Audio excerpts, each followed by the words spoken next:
para el Instituto Global de Altos Estudios en Ciencias Sociales. Es un grato honor tenerlos esta noche. A propósito de nuestro coloquio transdisciplinar titulado La implementación de la jurisdicción contenciosa administrativa. Para dar la bienvenida a este evento, vamos a escuchar las palabras de la profesora Melissa Martínez, vicerrectora del Instituto Global. Un fuerte aplauso para la profesora. Muchísimas gracias y buenas noches a todos. Gracias por estar aquí en la noche de hoy. De parte de las autoridades del I-Global, a quien represento desde la Vicerrectoría Financiera y Administrativa, queremos de nuevo extenderles una muy cordial bienvenida en la noche de hoy a esta, su casa de estudios, como siempre dice el rector, a la vez que le damos formal inicio al coloquio transdisciplinar del día de hoy, titulado Implementación de la Jurisdicción Contenciosa Administrativa. Los coloquios transdisciplinares son una actividad permanente en nuestra institución que ha logrado reunir diversos actores del ámbito académico dominicano para la discusión de temas de interés actual como el que estaremos tratando en la noche de hoy. Es importante destacar que los expositores que nos acompañan esta noche, la señora María José Maldonado y el señor Máximo Calzado, así como nuestro moderador, el señor Alfonso Jaques, son participantes de nuestro comité científico y miembros muy apreciados de nuestra institución. En la exposición de la doctora Maldonado veremos el tema de la ausencia de una verdadera jurisdicción administrativa y sus efectos prácticos, visto desde la misma realidad dominicana. Actualmente observamos que la jurisdicción contenciosa administrativa está funcionando con un déficit estructural y vemos a su vez la labor titánica que está realizando el Tribunal Constitucional en su esfuerzo por garantizar la protección de los derechos fundamentales. Por otro lado, el doctor Máximo Calzado Reyes nos hablará sobre la constitucionalización de la actividad financiera del Estado. Y aquí veremos de manera general en qué consiste el derecho presupuestario y todas sus aristas, partiendo del hecho de que es a través del presupuesto general de la Nación que se hace operativa la función del Estado establecida en el artículo 8 de la Ley Sustantiva y del Presupuesto General del Estado. Estos son apenas algunos de los importantes temas que estaremos debatiendo y viendo esta noche en el coloquio, al que desde ya felicitamos y esperamos que sea de todo su agrado y provecho para todos. Nuevamente agradecemos su participación, su apoyo en esta importante actividad y esperamos que lo disfruten. Buenas noches. Muchas gracias. Fíjense, la reforma constitucional del 26 de enero del 2010 incorporó o constitucionalizó la jurisdicción contenciosa administrativa, que como ustedes saben es la que se encarga de juzgar los actos de la administración pública. En su artículo 164 establece lo siguiente, cito: la jurisdicción contenciosa administrativa estará integrada por tribunales superiores administrativos y tribunales contenciosos administrativos de primera instancia. Sus atribuciones, integración, ubicación, competencia territorial y procedimientos serán determinados por la ley. Los tribunales superiores podrán dividirse en salas y sus decisiones son susceptibles de ser recurribles en casación. Sí, termino la cita. Esa es la configuración que ha establecido nuestra Constitución. Sin embargo, en la práctica, nosotros tenemos un solo Tribunal Superior Administrativo de competencia nacional.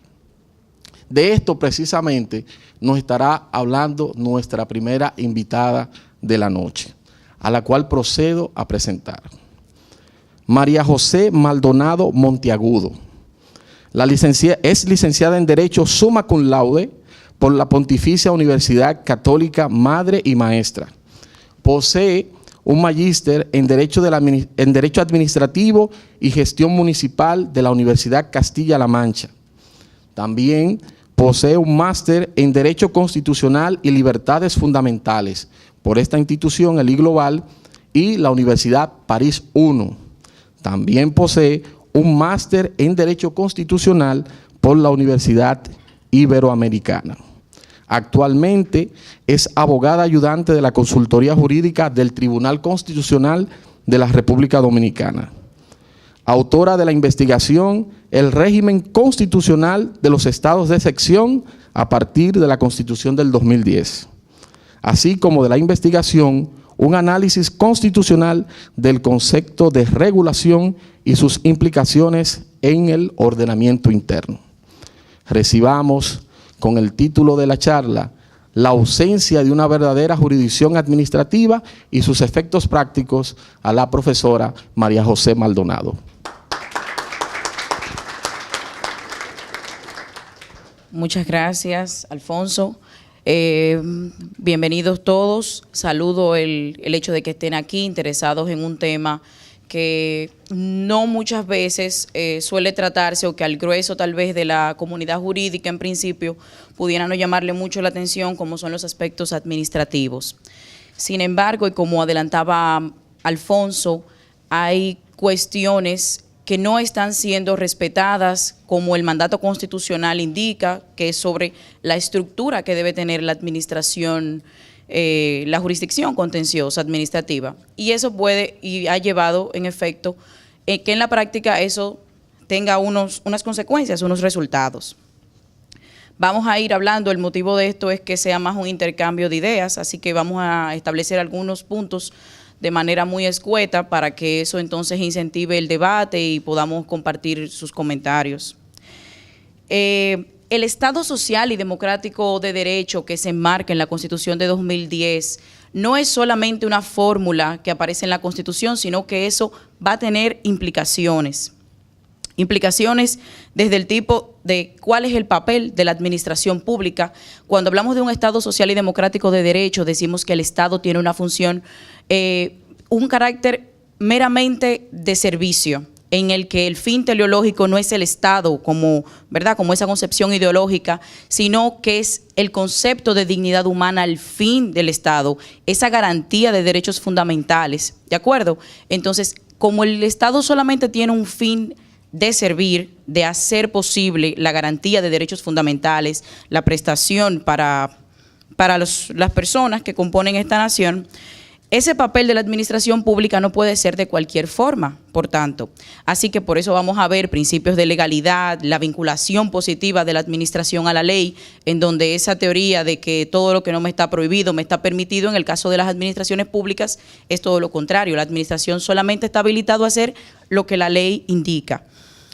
Esa satisfacción del interés general, que es la concepción de Estado en la que se enmarca la República Dominicana cuando dice que es un Estado social y democrático de derecho, hace entonces que sea, como función del Estado, es buscar el interés general, hace entonces necesaria que esa administración pública esté regida por unos principios que ustedes van a ver a partir del artículo 138 de la Constitución, principios de eficacia, transparencia, igual. Eso al final lo que va a hacer es regular la forma en que la administración se relaciona con los administrados comúnmente, como se decía, pero en un concepto más amplio con las personas, por la idea de que tal vez administrado es solamente a quien se le estuviera aplicando un acto administrativo.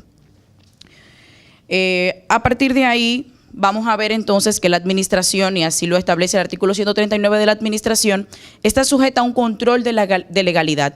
¿Y eso qué implica? Bueno, el hecho de que los actos administrativos que hayan sido dados con arbitrariedad, irrumpiendo reglas de orden constitucional o legales, tengan un estricto apego entonces a ese principio de legalidad que comentaba al inicio. Y por eso se habla del control de legalidad de la administración, para que esas actuaciones no sean completamente arbitrarias y que el administrado pueda entonces tener un referente en donde, en una figura judicial, que pueda ser revisada en sede judicial los actos que ha dado la administración. Así que vamos a ver un poco cómo ha sido la evolución histórica entonces de la jurisdicción hasta lo que tenemos hoy en 2010, a partir de la Constitución de 2010, y qué todavía nos falta. Lo primero es que teníamos una ley 1494 dada en 1947. Ese vamos a tomar a partir de ahí el primer referente. Ahí lo que se planteaba era que el control de los actos administrativos estaba en lo que era la Cámara de Cuentas. Hacía las funciones del Tribunal Superior Administrativo, como conocemos ahora. ¿Qué sucede? Ahí no hay un poder judicial como tal que conociera de la del control de los actos, sino que estamos ante la presencia de entes nombrados por el Poder Ejecutivo que van a revisar los mismos actos de la administración. Fíjense entonces ahí cómo está ese principio de justicia delegada o justicia retenida, ¿de acuerdo? Luego de eso tenemos la Ley 1192, que comúnmente se conoce como el Código Tributario. A partir de ahí, el Código Tributario dice que va a haber un tribunal contencioso y tributario. Y eso da un buen paso de avance en lo que es la jurisdicción. ¿Por qué? Porque empiezan entonces a traspasarse las funciones ligadas a lo tributario, a lo contencioso tributario, pasan a este tribunal que se acaba de conformar, pero aún así sigue quedando en la Cámara de Cuentas la revisión de los actos puramente de la administración. Seguimos entonces viendo que hay un déficit porque el control no queda en los jueces, que es quien entonces debería revisar, para así decirlo, y para que surta ese efecto de pesos y contrapesos en los actos que ha dado la administración. Luego de eso, por vía pretoriana, sabemos, en 1999 aparece esa figura del amparo y la Suprema Corte de Justicia, en el caso Avon, comienza a delinear también el hecho de cuál va a ser el procedimiento para seguir en amparo. Y pasa que cuando los actos de la administración estén violando un derecho fundamental, como todos sabemos, entonces había que conocer sobre la legalidad del acto. Entonces ahí vemos otra vez un poquito cómo en República Dominicana se va iniciando esa idea de control de los actos hasta lo que tenemos ahora, que es el modelo más ideal, salvando las diferencias reales en la práctica de la estructuración de la jurisdicción, que es puntualmente el tema de este coloquio. A partir de ahí, tenemos someramente la Ley 43706, la ley que teníamos sobre amparo, que entonces le daba esa facultad a ese concepto de jurisdicciones especializadas, o de excepción, y que ampliaba muchísimo más lo que había construido la sentencia de la Suprema, entonces ya le daba ese marco legislativo. A partir de ahí tenemos entonces la Ley Monetaria y Financiera en 2002, que habla sobre la creación del Tribunal Contencioso Administrativo de lo monetario y financiero. Les digo que ese tribunal como tal nunca se creó, así que quedaba en el aire la forma de controlar los actos dado por la Junta Monetaria, ¿de acuerdo? Escapando de control. Esa idea de que algún acto de la administración escape de control no es posible hablarla ante un Estado social y democrático de derecho, sobre todo por las implicaciones importantes que tendrían cuestiones relacionadas al sistema monetario y financiero del país. Efectivamente, a partir del año 2007, entonces tenemos la Ley 1307, que es una ley de transición hacia la jurisdicción contenciosa administrativa, pero fíjense cómo esa ley de transición se convirtió en la ley con la que habíamos estado, y bueno, y todavía operamos, y es lo que le da la vida a la jurisdicción contenciosa que tenemos. Y porque trae muchos cambios importantes esta legislación. Aquí ya las funciones que había hablado que tenía la Cámara de Cuentas se traspasan al Tribunal Contencioso, que ahí cambia de nombre. ¿Se acuerdan que habíamos dicho que solamente era el Tribunal Contencioso Tributario?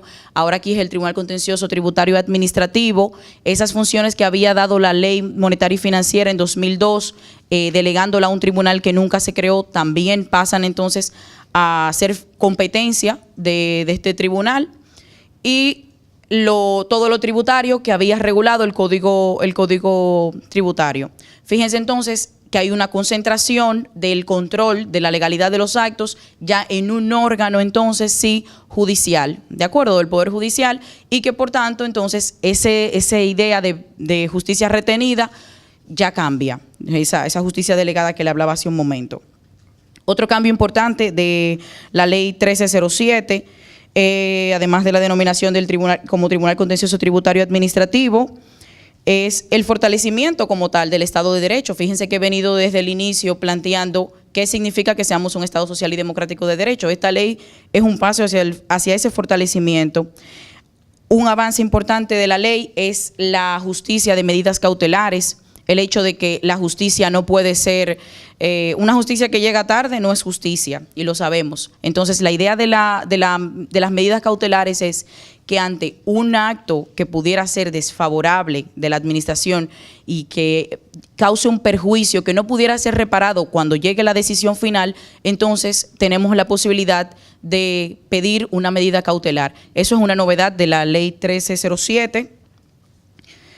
Obviamente el acercamiento del ciudadano hacia la administración, hacia los juzgados, porque da la posibilidad de que los juzgados de primera instancia puedan conocer sobre el control de algunos actos administrativos, a excepción, por ejemplo, del Ayuntamiento del Distrito y la provincia de Santo Domingo. Pero fíjense cómo da una idea de acercamiento, porque hay un desincentivo real cuando uno no puede acceder a la jurisdicción, en el sentido de que si usted es del municipio de Independencia, no sé, del Distrito Municipal de Independencia, hacia el sur, lo más extremo tal vez que tenga el país, y usted tiene que trasladarse hasta la capital para hacer un recurso, una acción, eso definitivamente haría que el accionante tal vez no acceda a la jurisdicción y por tanto ese acto se quedaría incluso sin revisar, pudiendo ser efectivamente arbitrario. Otra novedad y muy importante es el agotamiento facultativo de las vías previas, la no necesidad de agotar los recursos de reconsideración jerárquico como comúnmente se hacía, sino la opción de que pudiéramos acceder directamente a la jurisdicción. Eso efectivamente es un avance también en esa noción de la idea que hablábamos de Estado social como tal. ¿Por qué? Porque ¿qué sucede cuando uno debe revisar ante el mismo órgano que posiblemente dictó la decisión? Y que usted revisa ante el jefe de quien ha dado la decisión en reconsideración o en el jerárquico, pero somos todos familias. Entonces se quedaba en un sentido un poco donde la imparcialidad, por ejemplo, no se veía. Entonces, el hecho de que podamos tener un control judicial hace efectivo ese Estado, esa concepción de Estado de Derecho, como mencionaba. Hay otras cuestiones de procedimiento, como la ampliación del plazo de 15 a 30. Esas no son cuestiones tal vez muy neurálgicas, pero a nivel de procedimiento hay un cambio. Y las medidas cautelares, como me había referido. Lo próximo que tenemos a eso, entonces, es la reforma de 2010. Y Máximo más adelante les dirá sobre la constitucionalización, entonces, de ese control contencioso de la administración. ¿Qué sucede? Que la Constitución de 2010 habla de jurisdicción especializada, la jurisdicción administrativa como una jurisdicción especializada, y a partir del artículo 164 comienza a definir, a instituir cómo va a estar compuesta esa jurisdicción. Veremos entonces que el mandato constitucional es que vamos a tener incluso tribunales de primera instancia de lo contencioso administrativo, como ocurre en otras latitudes, por ejemplo en el caso de España, en donde uno sí tiene tribunales de primera instancia y luego puede ir ante el tribunal de alzada. Vamos a ver que en la práctica de la República Dominicana esto no es así y eso va a implicar varias cosas. Lo primero es que eso implica una violación al mandato constitucional, el hecho de que no tengamos la jurisdicción como la Constitución ha previsto que va a ser, remitiendo entonces a una ley especial para que luego organice. Entonces, de entrada tenemos la violación al mandato constitucional. Pero además, ¿qué otras circunstancias pueden darse? Bueno, pues la violación a garantías mínimas de debido proceso, por ejemplo, de acceso a la justicia, por lo que les hablaba, el hecho de que no tengamos tribunales superiores administrativos departamentales es una flagrante violación al acceso a la justicia, sin hablar en términos prácticos de lo que implica a nivel de la sobrecarga del sistema. No sé cuántos estemos familiarizados con la cantidad de recursos que conoce el Tribunal Superior Administrativo actualmente, pero someramente les digo, conoce los amparos en donde ha habido, donde hay alegada violación, por ejemplo, de la Administración de Derechos Fundamentales. Solamente el grueso de los amparos, que representa cerca del 25% de los casos que tiene el Tribunal Superior Administrativo actualmente, según sus magistrados, entrevistados especialmente para este coloquio. Además de eso, conoce de casos, por ejemplo, relacionados a lo electoral, que uno siempre tiene la duda porque hay una línea muy ligera entre qué es la competencia del Tribunal Superior Electoral, creado a partir de la Constitución de 2010, y el Tribunal Superior Administrativo. Entonces, cuando son actos en sede puramente administrativa, no de conflictos electorales, todos esos actos van al Tribunal Superior Administrativo. Además de eso, el tribunal conoce de los recursos contenciosos como tal. Solamente la materia tributaria representa una carga enorme para el Tribunal Superior Administrativo. Pero además de todo eso, conoce de todos los conflictos que se suscitan en la administración en aplicación de la Ley 4108. Piensen en cuánto es la plantilla de empleados públicos y que todos esos empleados son susceptibles, pasibles de estar entonces ante la administración reclamando ante un acto hasta posiblemente de desvinculación. Además de todo eso, conoce de la justicia de medidas cautelares, una justicia que he dicho ya lo importante y la importancia que reviste y la naturaleza expedita que deben tener estas medidas. Si tenemos un sistema sobrecargado, muy probablemente el hecho de que vamos en medidas cautelares para amparar nuestro derecho hasta tanto tenemos la resolución de un contencioso, muchas veces estas medidas pudieran no ser tan prácticas, tan expeditas como se quiere y como debería garantizarse en un Estado social que busca garantizar derechos fundamentales y que la administración, como sabemos, es una bota que pisa muy fuerte.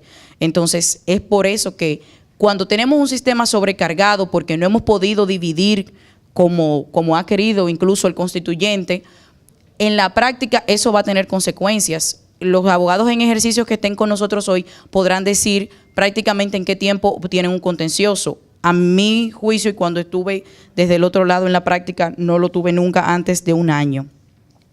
Pero le decía que eso, obviamente, solamente el hecho de que viole garantías mínimas a la tutela judicial efectiva es un punto para prestar atención, sumamente importante, más que la carga que tengan los jueces o no en el conocimiento.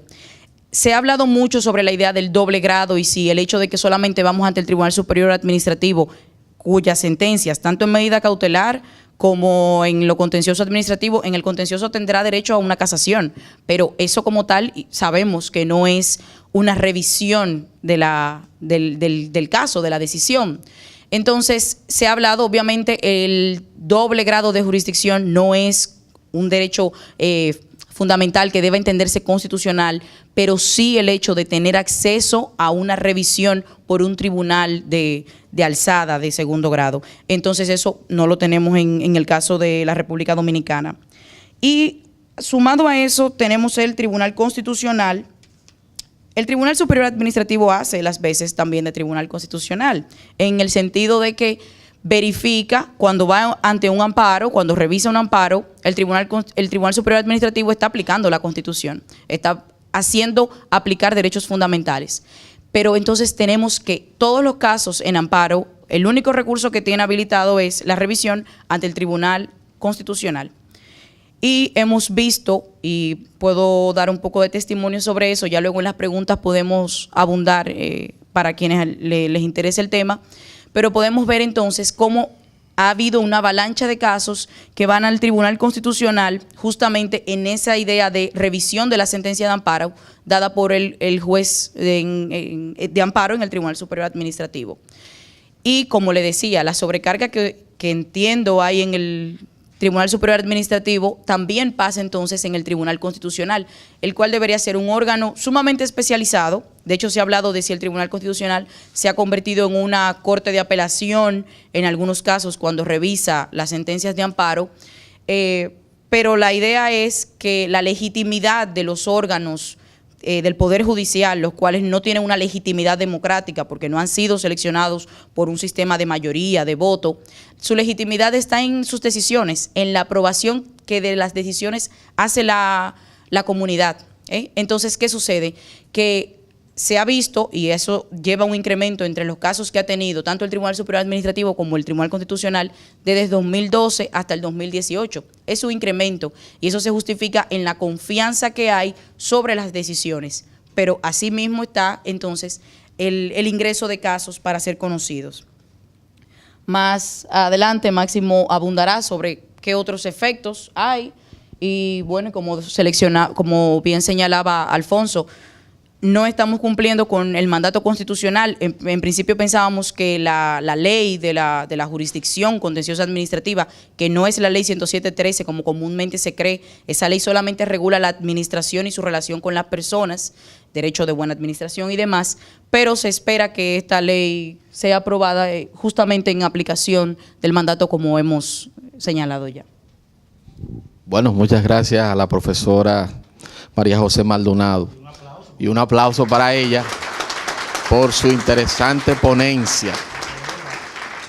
como hemos visto, ha recorrido todo el inicio, la evolución de la jurisdicción contenciosa administrativa hasta el momento actual. Yo sé que ha despertado muchas preguntas y más adelante tendrán la oportunidad de dialogar con la profesora a través de la pregunta.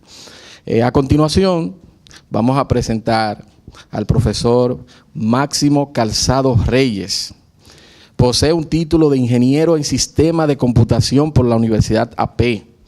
También es licenciado en Derecho y posee además una maestría en Derecho de la Administración del Estado por el I-Global y la Universidad de Salamanca.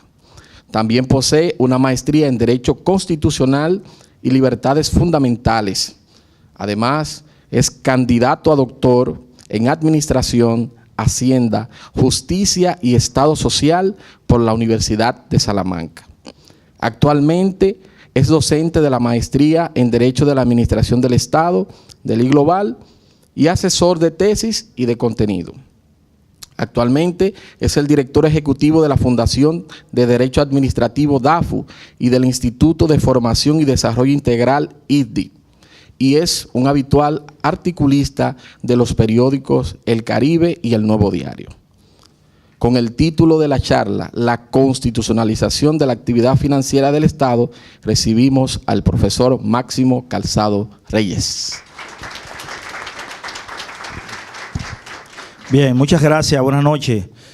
Antes que nada, queremos darle gracias a Dios por darnos la oportunidad de compartir con ustedes en este espacio parte de los conocimientos que hemos adquirido en el trayecto de nuestra vida profesional y personal. También a las autoridades global, a los miembros del comité científico del cual formo parte y a los demás organizadores de este evento y a ustedes por sacar tiempo de estar aquí hoy con el tema del tránsito a esta hora, escuchando las informaciones que queremos transmitir y esperamos que sea de su interés y que al final de la jornada podamos abrir un debate donde daremos respuesta o trataremos de dar respuesta a sus inquietudes. Bien, hacer una corrección. Inicialmente yo tenía que hablar de, hacer una continuidad o tener una continuidad de lo que es la jurisdicción contenciosa administrativa.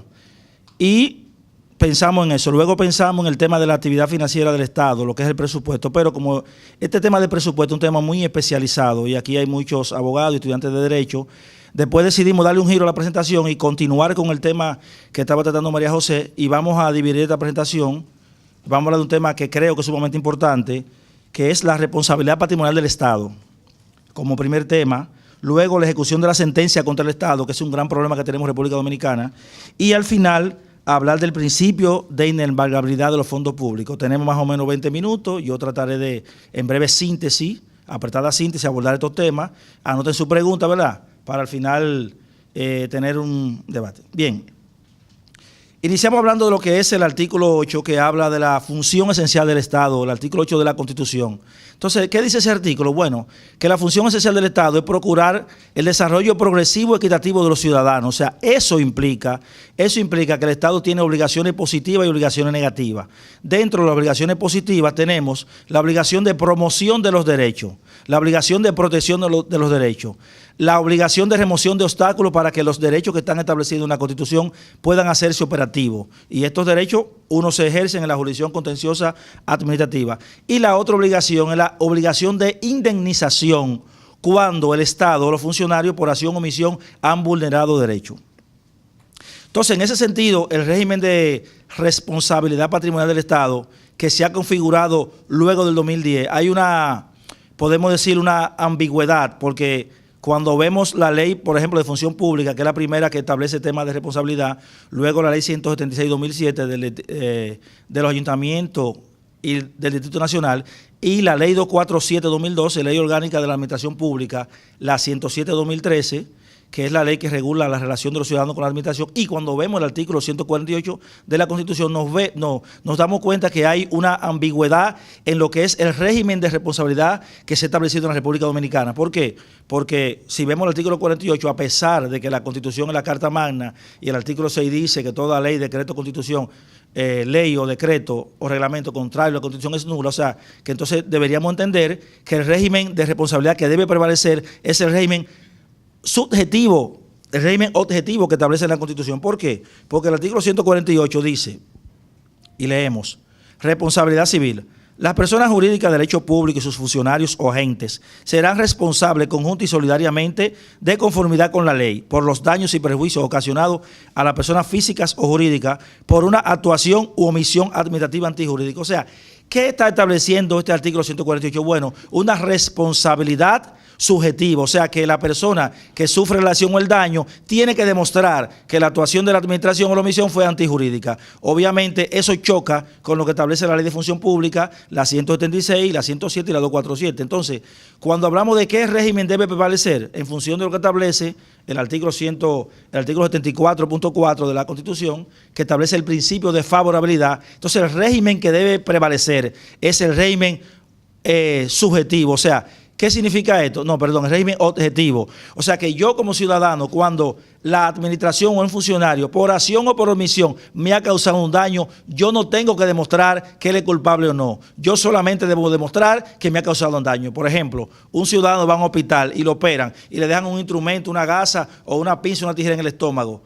Él no tiene que demostrar que esa actuación ha sido antijurídica, que fue con mala fe o como sea, sino que hay un daño y él solamente debe demostrar que fue a un centro médico de salud a que lo operaran y le dejaron una pinza o un instrumento quirúrgico y le causó un daño. O sea, eso es responsabilidad objetiva. El paciente o la persona, el ciudadano afectado, no debe demostrar que la actuación fue antijurídica, como establece el artículo 148, sino solamente el daño. De ahí para allá, de ahí en adelante, es a la administración que le corresponde demostrar que ese médico no actuó con intención. Por el problema está es que ciertamente ningún médico quiere que un paciente causarle un daño a un paciente, ¿verdad? Pero el tema es que hay una omisión de responsabilidad que tiene el médico y eso ha causado un daño. Entonces el Estado debe responder.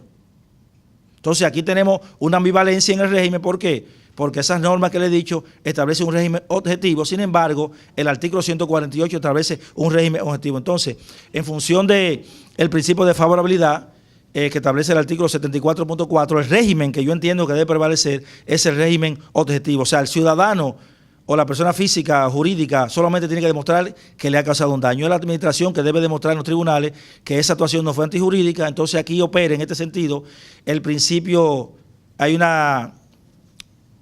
el artículo 1382 del Código Civil establece que todo aquel que alega un daño en justicia debe demostrarlo. Pero en este caso, cuando hablamos de responsabilidad patrimonial por acción o omisión de la administración, la persona afectada solamente debe demostrar el daño y aquí opera entonces el principio, la teoría de la carga dinámica de la prueba, lo que implica que quien está en la mayor condición de aportar las pruebas debe aportar, en este caso el Estado, porque obviamente un paciente no tiene conocimiento de medicina ni nada que le parezca, ni tiene recursos para demostrar. Y todos sabemos que cuando hay que hacer una auditoría, obviamente los médicos son los que van a evaluar, los auditores, ¿verdad? Si hubo intención o no, si se cumplió el protocolo. Y el paciente no tiene ningún acceso a esa información, por lo cual solamente debe demostrar que se le causó daño. Entonces, aquí opera en este caso la teoría dinámica de la carga de la prueba, o sea, que implica o explica que debe demostrar, que debe aportar la prueba la persona, la institución que tiene mayor probabilidad de hacerlo. Bien, entonces, tomando en cuenta esto, nosotros tenemos partiendo de lo que establece la Ley 107, la 247 y la propia Constitución, vemos que en la República Dominicana ha operado un cambio. Entonces, vinculado con lo que decía la licenciada María José del tema de la jurisdicción contenciosa, por ejemplo, nosotros vemos cómo hemos avanzado, porque antes la gente, nosotros nos quejábamos demasiado y decíamos que aquí las leyes no se cumplen, que aquí, y hacemos comparaciones con Estados Unidos y otros países subdesarrollados, pero vamos a decirle, a informarle que hay alguna sentencia de condena contra el Estado, o sea, que sí la cosa funciona. Lo que pasa es que la cosa no funciona en República Dominicana como pasa en otros países, porque sabemos todos que tenemos una debilidad institucional y que la calidad de la democracia es muy pobre. Otros países del área nos llevan 40 años de avance. O sea, nosotros estamos 40 años atrasados. Pero la buena noticia es que estamos avanzando. Por ejemplo, ya tenemos sentencia de condena al Estado por omisión y también por acción. Por ejemplo, la primera sentencia de condena al Estado vino en el 2014 cuando un ciudadano francés estaba involucrado en un proceso penal. A él le dictaron una medida de coerción consistente en prisión preventiva, duró 6 meses preso, luego le variaron la medida de coerción a una garantía económica Bien, pero ¿qué pasa? Cuando culminó el proceso resulta que él fue absuelto. Entonces, obviamente, él demandó al Estado ante la jurisdicción contenciosa y condenaron al Estado al pago de 2 millones de pesos. ¿Por qué? Porque hay un tema, y es que el Ministerio Público regularmente tiene como cliché pedir prisión preventiva. Entonces, esto ha significado un cambio de paradigma, y lo importante del tema de la condena contra el Estado, y yo no me siento orgulloso cuando condenan al Estado. ¿Por qué? Porque ese dinero que el Estado paga es de lo que yo pago de impuesto que sale, del 28% en la factura telefónica, del 18% en el ITEVI. Ahora bien, ¿a qué es lo que nosotros debemos aspirar? Bueno, que cuando se condena al Estado de manera solidaria por actuación u omisión de un funcionario público, el Estado repita, como pasa en otros países. Ahora, ¿cuál es el problema que tenemos nosotros? Bueno, que la opción de repetición que tiene el Estado en contra de los funcionarios es opcional. El artículo 91 de la Ley de Función Pública dice que el Procurador General Administrativo, en caso de condena al Estado, debe repetir el contra el funcionario, pero eso aquí no pasa en otros países. Pero, por ejemplo, en España es obligatorio que el Estado repita contra el funcionario. ¿Por qué? Porque ciertamente, si hablamos, por ejemplo, de un caso de negligencia médica, que el médico utilizó todo el protocolo, pero por el tema de una comunicación con los aires, hubo una infección y el paciente se le causó un daño, obviamente ahí el médico no tiene culpa, ¿verdad? Porque eso ya es culpa de quizá la parte administrativa. Pero cuando el funcionario público ha actuado contrario a la ley de manera arbitraria, por ejemplo, ¿qué pasa en la administración pública? Que nosotros vemos que en los casos, por ejemplo, cuando hay comisión de personal, un funcionario dice, somete una acción y pide una opinión a la consultoría jurídica, le dice la consultoría jurídica, mira, tú no puedes cancelar ese funcionario, primero es de carrera y segundo no ha cometido una falta de tercer grado. Sí, yo lo voy a cancelar porque yo soy ley, batuta y constitución. Está cancelado.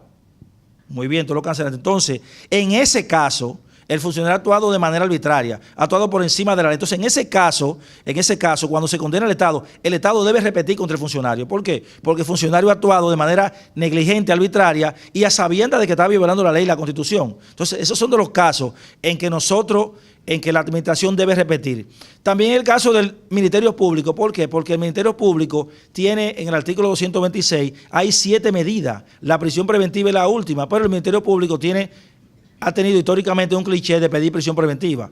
¿Qué pasa? Si el Ministerio Público sabe que al final no hay elementos de prueba que puedan comprometer la responsabilidad penal de ese imputado, no solicite prisión preventiva. Porque el hecho de que el Ministerio Público no solicite prisión preventiva no significa que no va a haber proceso. Hay proceso, hay otra medida de coerción, la garantía económica, impedimento de salida. Entonces, ¿qué es lo que pasa? Que en la actualidad el Ministerio Público, a pesar de esa sentencia, está pidiendo prisión preventiva y resulta que después el ciudadano es absuelto. Entonces, ¿quién dice cuánto cuesta un día de cárcel, señores? Eso no tiene precio. Eso no tiene precio. Si nosotros, por ejemplo, nos quedamos en el vehículo y el vehículo no quiere abrir por cualquier fallo, nosotros sentimos que nos estamos ahogando. Imagínese usted cuando usted está preso, que no puede ver su familia. ¿Estamos claros? Cuando uno se queda en un ascensor, sabiendo que funciona la emergencia, uno se quiere como asfixiar. Imagínese usted preso con un candado y que boten la llave. O sea, entonces, ¿qué pasa? Tenemos un gran problema.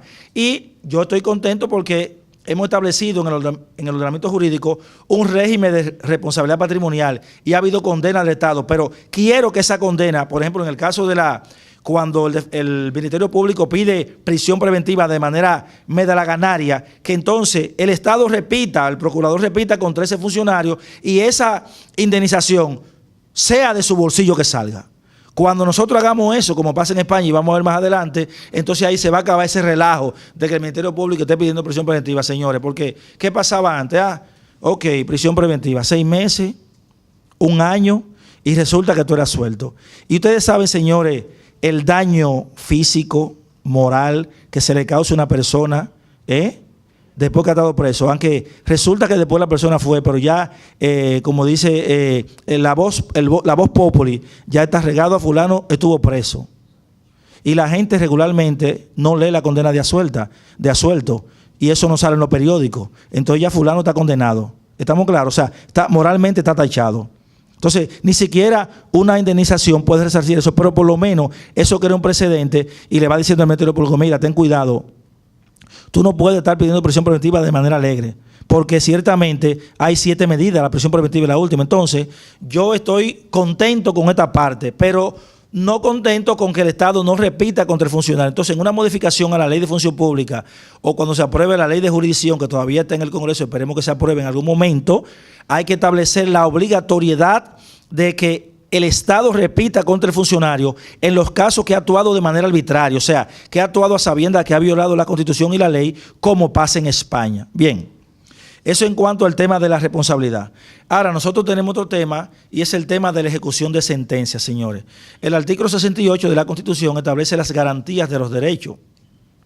Entonces, si nosotros vemos, por ejemplo, la Declaración de los Derechos del Hombre y del Ciudadano, 1789, el artículo 16, los revolucionarios franceses, sabiendo que es importante que establezcamos los derechos en la Constitución, pero más importante que establezcamos la garantía. ¿Qué dijeron esos constituyentes?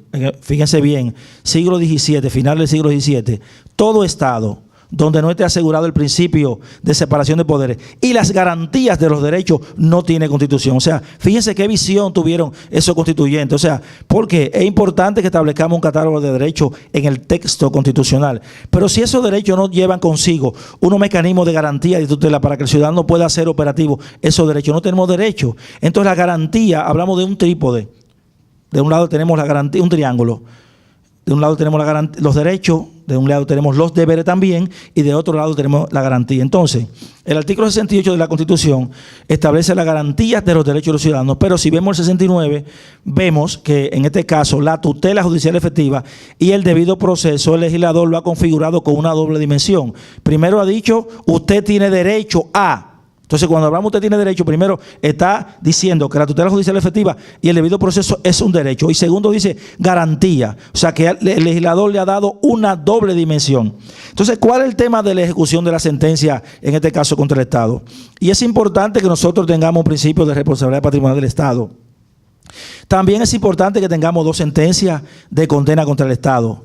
Pero si el ciudadano no puede ejecutar esa sentencia, entonces ¿de qué vale que tengamos sentencia de condena contra el Estado? Porque la tutela judicial efectiva no se agota con la emisión de la sentencia. Se agota cuando real y efectivamente la persona que ha tenido ganancia de causa puede ejecutar. Entonces aquí tenemos un gran problema. Este es el gran hándicap que tenemos en el sistema, en el ordenamiento jurídico dominicano, que no se pueden ejecutar la sentencia contra el Estado por muchísimas razones, como vamos a ver más adelante. Entonces, ¿cuál es el tema? Que nosotros vemos muchísimas personas que tienen, por ejemplo, el tema de la expropiación. Ahora eso ha mejorado un poco, pero antes veíamos que el Estado, hay una ley de expropiación que de los años 50, el Estado expropia y hay dinero para construir, pero no hay dinero para pagarle a la persona. Y ustedes van a ver, hay muchísimas sentencias del Estado. Hay un caso paradigmático con personas que tienen 80 años y con sentencia del Tribunal Constitucional, pero aún una sentencia del Tribunal Constitucional no es suficiente. ¿Por qué? Porque el Tribunal Constitucional, si bien tiene la obligación, y también los demás jueces del Poder Judicial, de hacer que se ejecute los juzgados, no hay mecanismo coercitivo en los elementos jurídicos, se condena un atrente, pero en el caso de la sentencia de condena contra el Estado, los jueces no dan atrente. Ese es el tema. Pero también vamos a suponer que den un atrente por el tema del lucro cesante del valor del dinero. No hay forma. Entonces, vamos a conectar esto más tarde con lo que establece la ley 86/2011. Entonces, ¿cuál es el tema? El tema es que hay una sentencia de condena contra el Estado, pero no hay forma de ejecutarla. Y un paso de avance es que el Tribunal Constitucional ha creado una unidad de seguimiento de la sentencia, pero de las sentencias que llegan al Tribunal Constitucional y las que no llegan al Tribunal Constitucional. Es un problema. Entonces, tenemos un gran problema. Entonces, el tema de la ejecución de sentencias es un tema que no es problema solamente en República Dominicana, pasaba en España, y España, gracias a Dios, lo resolvió, como veremos más adelante, pero también pasa en otros países, pasa en Francia, todavía es un problema latente. Bien, entonces, es importante que establezcamos un régimen de responsabilidad patrimonial para cuando el Estado o los funcionarios, por acción u omisión, causan una lesión a un ciudadano. Pero más importante es que yo pueda ejecutar una sentencia. Entonces tenemos muchas personas con sentencias que tienen debajo del brazo y no pueden ejecutarla. También tenemos muchas personas con decreto expropiatorio y el Estado no paga. Eso ha avanzado, por lo menos en estos últimos años, ha avanzado un poco porque el presidente ha metido un decreto y ha dicho, bueno, el proyecto que se va a ejecutar, la escuela o cualquier obra que se va a contribuir, tiene que incluir el tema del pago del dinero, porque el tema de la utilidad pública, interés general, eso no es absoluto, eso es relativo. O sea, ciertamente el interés general está por encima del interés particular, pero el Estado tiene que pagar. El artículo 51 habla del derecho de propiedad y que el Estado, cuando expropia, debe pagar y debe pagar el justo precio. Pero ¿qué pasa? Como esa sentencia de condena contra el Estado no tienen una indemnización del valor del lucro cesante, cuando yo cobro esa sentencia en 5 años, por ejemplo, como está la inflación, el dólar está casi 50, imagínense usted, $1.000.000 hoy, en 5 años son 200.000 pesos. Ese es el gran problema. El dólar, ahora, si esa sentencia fuera en condena contra el dólar, yo estaría quizá, o en euros, estaría contento, pero la sentencia es en pesos. Y regularmente los tribunales son, por ejemplo, la jurisdicción contenciosa y los tribunales civiles, que es donde se puede llevar casos de acciones contra el Estado, son muy tibios todavía. Pero lo importante es que estamos avanzando, tenemos varias sentencias de condena contra el Estado, pero hay que completar todavía la parte de la ejecución. Eso es un gran problema. Conectado con esto, tenemos el tema de la inembargabilidad de los fondos públicos. Es un principio, ciertamente, en todos los ordenamientos jurídicos hay un principio que dice que en principio los fondos del Estado son inembargables. Pero ¿qué pasa? Así como los derechos no son absolutos, tampoco la potestad que tiene el Estado tampoco absoluta. Entonces, en un Estado de Derecho, el Estado tiene poder coactivo. Por ejemplo, si yo traigo mercancía, por ejemplo, de aduana, y yo me paso y no declaro, me ponen una multa y me incautan. Pero ¿quién incauta el Estado? O sea, hay una relación de desigualdad asimétrica. ¿Por qué? Porque no hay igualdad. Si yo como proveedor, como por ejemplo, importador, traigo mercancía y no pago impuestos internos o aduana, me encanta la mercancía, me pone 10.000, todo el dinero del mundo de multa y me pone una penalidad. Pero ¿quién le cobra al Estado entonces? Eso no hay forma, porque decía Eduardo García Enterría que el Estado, por más que se agache, siempre es un gigante, y por más que se agache, siempre va a ser un gigante. Decía la licenciada María José que el Estado tiene una bota que pisa fuerte. O sea, entonces en esa relación no hay igualdad. Entonces el Estado me puede embargar a mí y yo no puedo embargar al Estado. ¿Cómo es eso? Entonces no hay igualdad. Es una relación asimétrica, desigual. Entonces, ¿qué es lo que pasa? Que la ley 86-2011, es cierto, en principio los fondos y todos los ordenamientos jurídicos lo establecen que en principio los fondos del Estado son inembargables, pero esto no puede ser absoluto. En algún momento hay que ponerle un tope. ¿Por qué? Porque el Estado, si estamos en un Estado de Derecho, el Estado es el primero que debe estar preocupado porque las reglas se cumplan y que haya seguridad jurídica. Entonces, cuando el Estado no cumple la sentencia, viola el principio de seguridad jurídica, ahuyenta la inversión extranjera, pues ven acá, pero yo no voy a invertir aquí porque no hay confianza, no hay certeza. Entonces se viola el principio de seguridad jurídica, el principio de confianza legítima. Bien, y el principio de buena fe también. Entonces, ¿cuál es el tema? Bueno, el legislador ha creado una ley 86-2011 para resolver un problema. ¿Qué pasaba? Bueno, que en el tema básicamente de la municipalidad, muchas personas, de manera arbitraria y de manera alegre, cuando querían hacerle daño a un síndico, embargaban las cuentas del ayuntamiento. Entonces la nómina se paraba. Eso está mal. Si usted no tiene un crédito que sea cierto y líquido contra el Estado o contra la administración pública, no debe embargar. Entonces eso se convirtió en un relajo. Entonces, por ejemplo, dice un refrán que difama y algo queda, ¿verdad? Entonces, mientras tanto, está la cuenta embargada, en lo que determinamos y eso se veía mucho cuando había cambio de administración o cambio de Estado, que decía, por ejemplo, Hipólito Mejía dijo, bueno, el que tenga, cuando ganó en el 2000, el que tenga cuenta contra el Estado que cobre ahora que yo no voy a pagar, pero debe haber continuidad del Estado, y si se comprueba que el Estado consumió, ¿verdad? El Estado debe pagar. Entonces, ¿qué pasaba? Que en lo que se demostraba, si realmente yo tengo un crédito cierto contra el Estado, las cuentas estaban paralizadas. Eso creaba un efecto mediático, quizá político, y en lo que dura un mes que investigamos eso, ya está en la cuenta parada y eso crea un problema. Entonces, para resolver ese problema, el legislador creó la ley 86-2011 que establece que los fondos del Estado no deben embargarse. Pero ¿cuál es el problema que tiene esta ley? El problema que tiene esta ley es que esta ley no establece un plazo como pasa en otro ordenamiento. Entonces imaginemos, dice esa ley bien, si usted tiene una sentencia contra el Estado, hay que incluir en el presupuesto. Y vamos al Ministerio de Hacienda para que el Ministerio de Hacienda lo incluya en el presupuesto. Dirección General del Presupuesto lo incluye en el presupuesto. Pero ¿qué es lo que pasa? El presupuesto se aprueba de junio a octubre. Y si yo tengo una sentencia contra el Estado en noviembre, ¿qué pasa? ¿Tengo que esperar al año que viene? Y ahí el valor del dinero se pierde. Entonces yo le debo a los acreedores. Si le debo a los bancos, me embargan. Los bancos no cogen esa. Si tú tienes un financiamiento con tu empresa o un inmueble en garantía, el banco te va a ejecutar. Porque el banco no entiende eso, ¿entiendes? Pero además tu crédito se daña. O sea, ¿cuánto daño le causa a un suplidor del Estado cuando el Estado no le paga? No solamente el dinero. Y ya vemos casos de ingenieros que se han suicidado porque el Estado no le paga, porque le debe a los trabajadores, le debe a los suplidores. ¿Estamos claros? Entonces, el tema no es solamente la ejecución, todo lo que viene después de ahí. Y tenemos casos, el tema del ISOE, hay muchísimos casos de ingenieros que se suicidó en el baño. Entonces, ¿cuál es el problema? Que esta ley dice que hay que incluir en el presupuesto, pero yo le dije, pero entonces tengo que esperar al año que viene. Bien, perfecto, me quedan 3 minutos, bien. Entonces tengo que esperar al año que viene. El tiempo en televisión, señor, es corto, pero vamos a tratar de sintetizar. Entonces, tengo que esperar el año que viene. Pero el que yo espero el año que viene tampoco es garantía porque tengo que incluirlo en el presupuesto. Pero ¿qué pasa? ¿Qué pasa si ese funcionario es el mismo contra el que se dictó la sentencia? Él no va a querer ejecutarle y yo no tengo mecanismo. Entonces ahí viene el famoso 30% para que me paguen. Bien, pero además eso hay que incluir en la aprobación de la cuota. Pero eso tampoco es garantía. O sea, hay un problema. Si no se incluye en la cuota, pero además hay que incluir en el compromiso. O sea, es un desastre y el ciudadano no puede ejecutar. ¿Qué ha pasado, por ejemplo, en Colombia?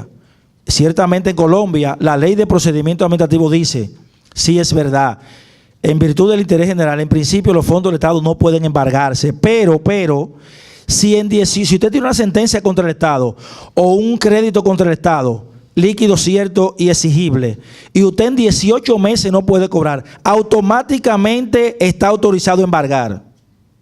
Cosa que no pasa con la ley de aquí, está abierta y está discrecional. Pero además de eso, la Corte Constitucional de Colombia ha dicho que sí, ha ratificado eso. Ahora, ¿qué pasa con nosotros? Que por la vía difusa varios tribunales declararon esa ley inconstitucional, pero el Tribunal Constitucional en la sentencia 48-2015 dijo que esa ley es constitucional. Yo albergaba la esperanza de que el tribunal dictara una sentencia adictiva y estableciera un plazo. Le dijera, si es verdad, como pasa en Colombia, si es verdad, en principio los fondos del Estado son inembargables, pero hay que establecer un plazo. No puede ser 5 años, o lo que el Estado quiera, o lo que la administración quiera. Bien, entonces el problema que tenemos nosotros aquí en República Dominicana es que nosotros no hemos definido cuáles son los servicios públicos. Por ejemplo, si decimos que Salud Pública tiene 200 millones para vacunar contra el dengue, obviamente esos fondos no pueden embargarse. Pero si tiene 200 millones para comprar jipeta, esos fondos pueden embargarse, porque no es obligado a comprar jipeta. ¿Estamos claros? Entonces aquí nosotros no tenemos una clasificación de cuáles son los bienes públicos, o los fondos que están afectos a bienes públicos que no se pueden embargar como pasa en España. En España hay una clasificación que no hay aquí. Entonces luego yo escribí un artículo diciendo que el tribunal debió dictar una sentencia adictiva, pero luego el tribunal en la sentencia 70-2016 ha variado un poco su criterio y en relación a una acción en inconstitucionalidad contra la ley de Postón que decía que por temas laborales no se podía embargar. Y el tribunal obviamente ha variado y ha dicho el artículo 15 inconstitucional y entonces ha establecido el criterio de que en temas de derecho al trabajo y prestaciones laborales el principio de inembargabilidad cede. O sea que el principio que tiene el Estado de inembargabilidad, cuando hablamos de prestaciones laborales cede, y en este caso, en el caso de esta ley, los empleados del Postón que no cobraban podrían embargar al Estado. O sea, es un paso de avance, pero todavía nos faltan cosas, como pasa, por ejemplo, en España y Colombia. Y el tema de la ejecución de la sentencia. ¿Qué pasa en España? Bueno, la ley de jurisdicción establece que, número 1, el funcionario que no paga tiene una sanción patrimonial, civil y una sanción penal y inhabilitación para ejercer fondos públicos. Yo espero que cuando nosotros aprobemos esa ley de jurisdicción se establezcan esas previsiones para que el funcionario que incumple una decisión de cualquier tribunal o del Tribunal Constitucional, entonces esa indemnización y ese atrente sea con el dinero de ellos, no con lo que yo pago de impuestos porque yo tengo la culpa. Entonces, si usted de manera arbitraria no quiere ejecutar una sentencia porque usted cree que es un Dios, que es ley, batuta y constitución, entonces esa indemnización y ese atrente, esa penalidad debe ser con su bolsillo. Y cuando nosotros incluyamos esto y además que esa norma debe establecer que debe ser obligatorio que el Estado repita contra los funcionarios cuando se compruebe que el funcionario ha actuado de manera arbitraria y de manera megalaganaria. De manera que nosotros ciertamente hemos avanzado, pero todavía nos faltan muchas cosas. Así es que, como el tiempo se agotó, hasta aquí mi presentación. Si tienen alguna duda, alguna inquietud, estamos prestos a contestarla. Muchas gracias. Bueno, muchas gracias al profesor Máximo Calzado. Un tema sumamente desafiante, el tema de la responsabilidad patrimonial del Estado. Ha llegado el momento de las preguntas, a donde ustedes son los protagonistas. Vamos a tomar varias preguntas para hacérselo a nuestros panelistas.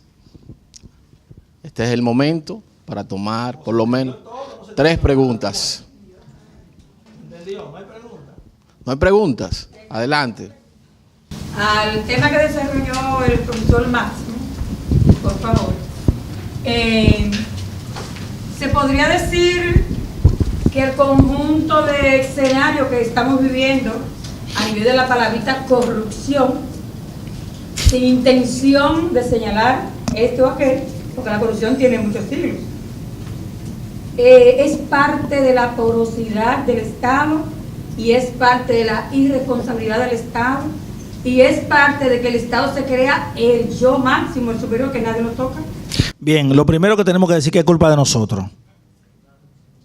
Porque los políticos no vienen de Marte, los políticos los elegimos nosotros. Entonces nosotros somos responsables de lo bueno y de lo malo que pasa en República Dominicana. Ese es el tema. Cuando nosotros hagamos un ejercicio de construcción de ciudadanía y elijamos mejor nuestras autoridades, ahí nosotros vamos a tener mejores políticos. Entonces, donde quiera que hay más de una persona, llámese partido político, gremios profesionales, está lo peor y lo mejor de la sociedad. Entonces, el problema es que nosotros atacamos la corrupción, pero llevamos la corrupción en las venas. Hay que hacer una transfusión sanguínea. Porque nosotros atacamos la corrupción porque no nos dejan robar, podemos decirlo así en términos llanos. Por ejemplo, un caso, si a nosotros nos nombran un amigo en la administración pública, nosotros condenamos el nepotismo y el tráfico de influencia, el que yo voy a buscar mi cargo. ¿Estamos claros? Nos nombran un hermano, familiar o amigo, yo voy a buscar mi cargo, o sea, el cargo es tuyo. Entonces tú atacas la corrupción. Eso es nepotismo, ¿verdad? Entonces yo, si ataco la corrupción de que Alfonso, por ejemplo, si es funcionario y no puede poner su hijo o su hermano, tampoco entonces yo puedo pedir que cuando nombren un hermano mío yo le voy a la administración. Entonces el problema es que nosotros los dominicanos tenemos un tema de que hay que hacer una transfusión sanguínea. Por ejemplo, para poner un ejemplo, el diputado Radamés Ramos, que fue condenado por tráfico ilegal de personas, óigame esto, fue el diputado más votado a nivel nacional 3 veces, señores. Eso dice mucho de nuestra sociedad. Entonces, ¿quién es el malo? ¿Él o nosotros? Entonces nosotros votamos por una caja de muertos, el que se muere como quiere que enterrarlo, señores, por una botella de romo, un pica-pollo y 200 pesos. Entonces después nos quejamos. Entonces ese es el problema lo tenemos nosotros. Los políticos, por más dinero que tengan, no se eligen solos. Usted tiene que elegir y marcarlo. Ahora, ¿qué pasa? Que nosotros, los políticos, hacen lo que hacen, van cada 4 años en nuestra circunscripción y nosotros no elegimos nada, no le decimos nada, ni exigimos nada. A nosotros no nos interesa, por ejemplo, cuando hacen un cabildo abierto y nosotros no participamos. Ese es el gran problema que tenemos los dominicanos. ¿Cuántos de aquí que están aquí han ido a una consulta popular en el Congreso? Levanten la mano. Míralo ahí. Quizá 2 o 3. Entonces, de eso es que se trata. Entonces nosotros, si queremos cambiar el país, si queremos institucionalidad, si queremos democracia, tenemos que cambiarnos el chi. O sea, hay que hacer una transfusión y cambiarnos al chi. Entonces, nosotros tomamos como referencia a otros países. Pero para ponerle un ejemplo, en el caso de Finlandia, para que ustedes vean lo que se llama ciudadanía, el presidente fue mencionado solamente en el tema de los papeles de Samaná, de Panamá, perdón. Y la población entera se volcó a la calle a pedir su destitución y él tuvo que renunciar. Nosotros decimos, un día sin gasolina, y somos tan malos que tengo mi tanque medio, lo voy a llenar. ¿Estamos claros de qué estamos hablando? No vamos a comer pan y compro los panes. Entonces, tenemos un problema nosotros como sociedad. Entonces, el problema de la corrupción y todos los problemas que tenemos, nosotros somos culpables. Esa es la gran realidad. Bueno, antes de que usted formule su pregunta, tal vez apoyando un poco a la pregunta inicial de la señora, desde el derecho, desde el aspecto puramente jurídico, le digo que los asuntos no solamente de corrupción, sino los asuntos de completa arbitrariedad de la administración se resuelven desde el sistema de régimen y consecuencias que tienen los funcionarios y los órganos públicos cuando han desacatado el orden constitucional, el orden legal, ese principio de legalidad de que yo hablaba hace un momento. Ahora, la pregunta está en la sumisión que nosotros como soberanos, en donde reside la soberanía del pueblo, de donde emanan los tres poderes, ¿cuál es la actuación de nosotros como ciudadanos? En países muy desarrollados, el nivel de abstención a nivel de las urnas es grandísimo. Sin embargo, uno ve un incremento en los recursos y en los casos. Eso implica que la confianza y el ataque muchas veces a los sistemas corruptos, a las prácticas irregulares de la administración, no necesariamente esté en esa idea democrática del voto, porque esos países no son quienes más votan. Ahora, ese acceso a la justicia, ese demandar en justicia de esas prácticas, como soberanos que somos, a mí me parece que sería un paso encaminado a ese fortalecimiento del Estado social y democrático de derecho que usted señala que tiene deficiencias, es mi parecer. Buenas noches, mi nombre es Asia Pérez. Mi pregunta es, un abogado del Estado que autoriza un desalojo a una casa y lo hace pues, de manera errónea y hacen el embargo, el desalojo a esa casa, entonces, ¿cuál sería la responsabilidad del Estado ahí? Si es el procurador o directamente el abogado del Estado. Mi pregunta es la siguiente. En cuanto al criterio que estuvimos hablando de la sentencia del Tribunal Constitucional 70-2016 sobre el impostón,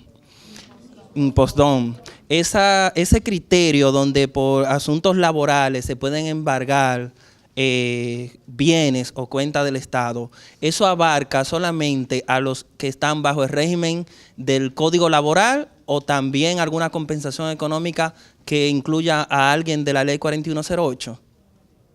Bien, cuando el abogado del Estado, por ejemplo, autoriza un desalojo, hablamos ahorita que el artículo 148 habla de responsabilidad patrimonial por acción o por omisión. Es posible que un funcionario tenga desconocimiento, por ejemplo, de la norma y se haya equivocado. Bueno, es que el ciudadano no tiene la culpa de que el funcionario se haya equivocado. Si ha causado un daño, no importa que sea por acción o por omisión, el Estado es responsable. Ahora, ¿cuál es el tema? Bueno, habría que determinar si esa actuación fue por omisión. Bueno, si fue por omisión, ok, cualquiera se equivoca, somos humanos. Ahora, si se demuestra que el funcionario ha actuado en contubernio con la otra parte, a sabiendas de que ha actuado mal y lo ha hecho, entonces ahí es que yo hablo de que el Estado, porque regularmente cuando se inicia una acción contra el Estado, porque por más dinero que tenga el funcionario, el Estado tiene más. Entonces, ¿qué hace? Se demanda al Estado, al funcionario y al Estado solidariamente. ¿Y qué es lo que pasa generalmente? Que el Estado es que paga. Bien. Entonces después el Estado tiene la opción de repetir contra el funcionario. Ahora, en la legislación actual, el artículo 91 de la Ley de Función Pública establece que es opcional que el procurador puede repetir, pero lo que yo estoy estableciendo es, o diciendo, como pasa en España, que eso debe ser obligatorio cuando se demuestre. Claro, hay que hacer un juicio disciplinario e investigar, no es así de manera arbitral tampoco. Hay que cumplir el debido proceso e investigar si ese funcionario actuó con omisión, que obviamente si es de conocimiento de la norma se supone que debe conocerla, o si actuó de manera arbitraria, a sabiendas, violando la Constitución y las leyes. Entonces en ese caso, cuando se compruebe que ha sido así, entonces debe ser contra el funcionario. O sea, debe ser que el Estado repita contra el funcionario como hay en otros países. ¿Por qué? Porque entonces imagínense usted, es que ese dinero, señores, que cuando el Estado paga, el Estado no tiene nada, el Estado somos todos. Entonces el Estado se sustenta con lo que nosotros pagamos de impuestos. Entonces yo no debo estar conforme, yo no estoy conforme, honestamente, cuando se condena el Estado, porque es mi dinero del bolsillo, señores, que está saliendo y de todos ustedes. ¿Estamos claros? Ahora, que yo estoy contento cuando el funcionario está de manera arbitraria, que salga de su bolsillo, ahí sí estoy contento. Y cuando tengamos 5 o 6 condenas contra funcionarios, usted verá que se va a acabar parte del relajo que tienen los funcionarios. Se va a acabar ese relajo. Porque pueden ser multimillonarios, pero cuando tú le quitas 2 millones y lo inhabilita por 10 años o por 5 años, él lo va a sentir. Él lo va a sentir. Porque sabemos que nuestros funcionarios son muy golosos, ¿verdad? Y ambiciosos. Ese por ese lado. Entonces, el tema del impostón es que la ley, el artículo 15 decía que no se podía embargar los fondos de impostón, ¿verdad? Pero por el efecto erga omnes que tiene la sentencia del Tribunal Constitucional, cualquier, en el ámbito, por ejemplo, la función pública, porque usted habló de Código de Trabajo, eso ya es ámbito privado, sale de lo que es del Estado, ¿verdad? Estamos hablando del régimen del Estado. Entonces, cualquier empleado público que tenga un tema de prestaciones laborales en función de los efectos erga omnes de esa sentencia, ¿verdad?, que vincula a todo el poder público, a todos los ciudadanos, entonces podría embargar la cuenta del Estado. Bien, esa es la respuesta. No sé si María José quería... Bueno, brevemente, empiezo por la última, no porque quiera evadir la primera, pero yo pienso que la respuesta es sí. El asunto aquí de si puede embargarse ante demanda de los derechos laborales, en este sentido las prestaciones, es tanto si es de función pública como si fuera del Código Laboral, que es el derecho privado. Lo que el tribunal quiere decir que ante las prestaciones, que es como la parte contenida dentro de ese derecho al trabajo, que es amplísimo, porque los derechos fundamentales no son limitativos por eso, porque tienen como una serie de primos hermanos. Entonces ese derecho prestacional, en la función del derecho al trabajo, es lo que el tribunal ha querido garantizar como derecho fundamental. Entonces, si usted está adscrito al régimen de función pública o al privado, que creo que ha sido la pregunta del caballero, igual entonces pudiéramos entender que se encuentra contenido en esa garantía que hizo el tribunal de que al amparo de esa sentencia pueda trabarse el embargo. Igual, para mí la excusa de la inembargabilidad del Estado es eso, es una excusa. Incluso hay magistrados del Tribunal Superior Administrativo, el magistrado Franklin Acosta, que tiene un libro buenísimo sobre incluso la ejecución de las sentencias en materia administrativa, se van a dar cuenta que él no hace ninguna objeción cuando entonces estamos en presencia de bienes patrimoniales del Estado, porque la idea de inembargabilidad del Estado es en bienes públicos, porque son bienes que son de todos y usted no pudiera ir a embargar eso. Pero en principio esa excusa se salva un poco con lo que son bienes patrimoniales de la administración. En el caso de la primera pregunta, en el sistema dominicano de la responsabilidad del Estado, tenemos una coexistencia de la responsabilidad subjetiva constituida en la Constitución y la responsabilidad objetiva, que entonces se amplía en la ley 107.13, por lo cual no son excluyentes en principio, a salvedad de que para que pudiera haber una falta objetiva en la que usted hace solidario incluso al ministro, por decirlo de alguna manera, no solo al ministerio como entidad, sino también a la persona física, para que pueda hacer de manera solitaria tiene que haber una acción antijurídica, acción u omisión antijurídica. Eso implica, como tal vez los penalistas pueden llamarle, un delito culposo o no, el hecho de que haya una falta o no, una falta deliberada. Entonces, en ese caso, si ha habido una falta deliberada antijurídica, sea de omisión o acción, ahí sí pudiéramos entender que el funcionario público como persona compromete su responsabilidad. Si no, en principio aplica el principio valga de aplicación directa de la responsabilidad del Estado, que es en donde se marca la República Dominicana, que es que usted tiene que ver el Estado como un ente, como un todo. Entonces, en principio, hay un ministerio o hay un órgano de la administración que le ha causado el daño en el que usted está reparando en responsabilidad. Usted, en principio, no tiene que identificar cuál fue el funcionario que cometió la falta o dejó de hacer un trámite, sino que hay una responsabilidad directa que engloba a la administración. Así que, para responder tal vez si ha habido una falta de ese abogado, entiendo que sí, que se pudiera ir en responsabilidad. Un segundo para reforzar, cuando el tribunal habla del derecho del trabajo, en este caso, y lo que ha querido proteger el Tribunal Constitucional es que el derecho al trabajo, en este caso se convierte el salario en un derecho congregante, porque implica que el derecho a la familia, la manutención de los hijos, ahí hablamos del derecho a la niñez, si tenemos los papás que envejecientes también, o sea que hay todo un tema, la alimentación de los muchachos, el vestuario, el colegio, todo el tema. Entonces, esto es lo que ha querido proteger el Tribunal Constitucional, que yo espero que siga ampliando su posición en relación al tema de la inembargabilidad. Pero miren esto, en el artículo, por ejemplo, lo voy a leer uno de los considerandos del Tribunal Constitucional para llegar a esta decisión en relación a la sentencia 170-2016. El considerando 10.5 dice, la página 18 de la sentencia, en otras palabras, Del privilegio de inembargabilidad se desprende la necesaria protección del funcionamiento de los servicios públicos. Muy bien.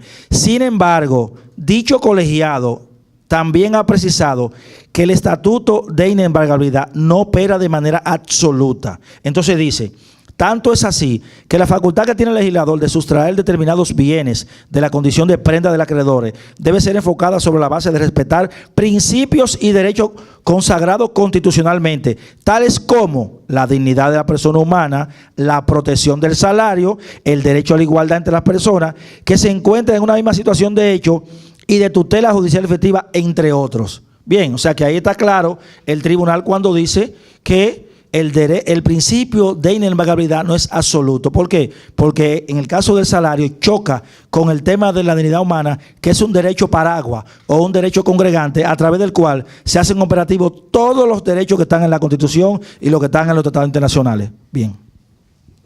Bueno, una última pregunta vamos a tomar. Bueno, 2. El principio de inembargabilidad del Estado no incluye la propiedad privada del Estado, por ejemplo, Banco de Reservas, entre otras empresas privadas del Estado, la corporación, las GEDES, etcétera. Más que una pregunta, es como un análisis. Por ejemplo, en el tema de la condena contra el Estado, del licenciado Máximo Calzado, que me causa un poco de eco, porque cuando usted habla de repetir contra el funcionario en su mera responsabilidad civil y contra su patrimonio, porque al final el presupuesto que se hace anual y que se destina para cada institución pública, al final eso sale de los impuestos que nosotros pagamos, o sea que al final también sale de nuestro bolsillo, como usted dijo ahorita. Más bien yo entiendo que para causar precedente en la República Dominicana debemos de comenzar a colocar en las instituciones públicas no al hermano del presidente, sino personas capaces y diligentes que puedan estar ahí y no tomen esas decisiones arbitrarias. El tema de la demanda subsidiaria contra el Estado tiene lógica. ¿Qué pasa? Que hay funcionarios que por su nivel de responsabilidad, las decisiones que toman pueden vulnerar derechos. Entonces, si cada vez que demandan al Estado, imagínate que yo tengo que autorizar, por ejemplo, una licencia de X cosa, por ejemplo, y yo autorizo esa licencia cumpliendo el protocolo y lo que dice la Constitución y la ley. Es posible que esa decisión, yo cumpliendo con todo lo que dice la ley, vulnere derecho al final y demanden el Estado. Entonces, en ese caso, yo no soy responsable porque yo actué en función de lo que dice la ley. Y si cuando, por ejemplo, yo actúo en función de lo que dice la ley y demandan al Estado y resulta que, entonces nadie quería ser funcionario. O sea que el tema de la repetición, la subsidiariedad, es para garantizar ciertamente parte de la protección de la función pública. Porque si yo, en decisiones importantes, en cargos importantes, sensitivos, yo con una decisión, con un plumazo, yo podría vulnerar el derecho. Pero entonces nadie quería ser funcionario del Estado. Entonces ahí viene el tema de que el Estado se demanda subsidiariamente. Entonces el Estado paga y luego, si se comprueba que a través de un juicio, ¿verdad?, disciplinario, que ese funcionario ha actuado de manera arbitraria, violando la ley, entonces en ese caso es que el Estado debe repetir. Pero si el funcionario, ha causado un daño actuando en función de lo que establece la ley y el ordenamiento jurídico, no hay problema. Bien, ahora usted hablaba del tema, volvemos al tema, de elegir mejor a nuestros funcionarios. El tema de la política, que hay que poner a los compañeros a la base, pero eso se va a mejorar cuando nosotros elijamos mejor a nuestras autoridades y hagamos un ejercicio de construcción de ciudadanía. ¿Por qué? Porque el Estado somos todos, señores. Y la calidad de la democracia, la calidad de la institucionalidad, la construimos los ciudadanos. Estados Unidos por sus ciudadanos. Ese es el tema. Y a veces hacemos referencia de Europa y países desarrollados, pero no nos damos cuenta. Entonces tenemos un texto constitucional que es muy bien, pero las leyes y la Constitución es una hipótesis, es una aspiración. Entonces nosotros a esta Constitución, como dice el doctor Milton Ray Guevara, tenemos que ponerle zapato, camisa y pantalón para que ande. Entonces nosotros tenemos que dejar esa inercia y actuar. Dejemos dejar esa pasividad. En la medida en que nosotros somos más participativos, en esa medida nosotros tendremos un mejor país. Por ejemplo, para dar un dato del tema de las votaciones, por ejemplo, nosotros cuando hay votaciones, por ejemplo, somos un país presidencialista. Cuando hay votaciones del presidente y la vicepresidenta, el nivel de abstención es de un 30%, vamos a elegir 2 cargos. Cuando hay elecciones congresuales y municipales, que vamos a elegir 4,000 cargos, el nivel de atención ha llegado a un 60%. O sea que a nosotros no nos importa votar, óigame bien, no nos importa votar cuando hay elecciones de legisladores que van a establecer las normas que van a regir. O sea, tenemos un problema. Y ese es el tema. No, que el presidente, que sí, muy bien. Pero los niveles de abstención, cuando vamos a elegir los cargos congresuales y municipales, han llegado hasta un 60. Imagínense usted, o sea, que a nosotros no nos importa quién se van a elegir en el Congreso, que van a estar dictando las normas, porque lamentablemente son los legisladores que las dictan. Entonces esas normas mañana pueden afectarme. Lo mismo pasa cuando hacemos los barrios cabildo abierto. Yo estoy viendo televisión, o viendo un juego, o aprovechándome un paquete de arroz con espaguete, y no me importa ir a participar ahí. Entonces imagínense ustedes, si los funcionarios nosotros son muy creativos, y aún en las sesiones del Congreso, ellos, con oposición de las personas, dictan las normas. Imagínense una sesión de una sala capitular, los regidores, sin nadie ahí, ¿qué usted cree que va a pasar? O sea, van a hacer lo que ellos quieran. Entonces, ese es el tema. Nosotros tenemos, señores, que dejar de ser habitantes y convertirnos en ciudadanos de República Dominicana. Cuando eso pase, tendremos un mejor país. Respondiendo su pregunta, las administraciones de manera general, no instituciones que son mixtas, como usted quería referirse al Banco de Reservas, las sedes, que son empresas públicas que también se comportan como privadas en el mercado y demás. No, de manera general las administraciones tienen bienes que son de dominio público y hay otros que son bienes que son patrimoniales del Estado, en el sentido, por ejemplo, un ayuntamiento bien tiene bajo su cargo bienes que son de dominio público. Eso usted no pudiera embargarlos, porque no pertenecen al ayuntamiento como administración en su capacidad para funcionar. Ahora, posiblemente parte de una flotilla de vehículos, esos son bienes adquiridos patrimoniales del Estado.